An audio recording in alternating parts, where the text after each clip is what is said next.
እናንተ የመረጣችሁ የሰላም መንገድ ሌሎችም የእናንተን መንገድ እንዲከተሉና ወደ ሰላማዊ መንገድ እንዲመጡ የበኩላችሁን እንድትወጡ ጥሬን ያቀረብኩ ከብዙ ጥረትና ድካም በኋላ አሁን ለደረስንበት ደረጃ እንድንደርስ አስተዋጽኦ ላደረጋችሁ ወገኖች ሁሉ እና የመንግስት አካላት ምስጋናን አቀርባለሁ። ዛሬ በዚህ ማዕከል የተገኛችሁ የአርሚ 70 አባላት በትግራይ የጸጥታ ኃይል አካላት ውስጥ ሆናችሁ በባለፉት ግጭቶች ውስጥ የተሳተፋችሁ መሆናችሁ ብቻ ሳይሆን ከዚህ ቀደም በጀግናው የሀገር መከላከያ ሰራዊት አባል ሆናችሁ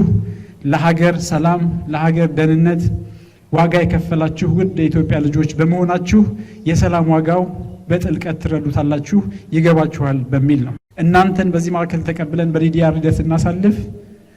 ለእናንተ የሚኖርን የሰላም ጭላንጭል ብቻ ሳይሆን ለህዝባችሁ፣ ለቤተሰቦቻችሁና ለወገናችሁ የሚኖርን ትሩፋትም ታሳቢ በማድረግ ነው። በመሆኑም ከዚህ ስልጠና በኋላ በዲዲአር ሂደት ካለፋችሁ በኋላ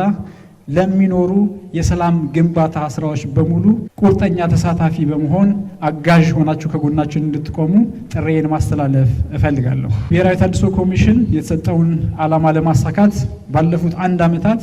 በትግራይ ክልል ብቻ ሳይሆን በኦሮሚያ፣ በአማራ፣ በአፋር ክልልም እንደዚሁ ገብተን ከ85,000 በላይ የቀድሞ ተዋጊዎችን ወደ ሰላም መልሰን